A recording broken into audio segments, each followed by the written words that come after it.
বিসমিল্লাহির রহমানির রহিম।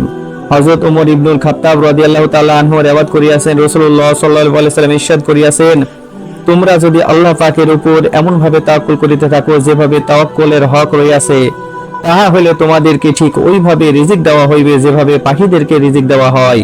পাখিরা সকালে খালি পেটে বের হয়, সন্ধ্যায় ভরা পেটে ফিরিয়া আসে। তিরমিজি শরীফের হাদিস, হাদিস নাম্বার 2344।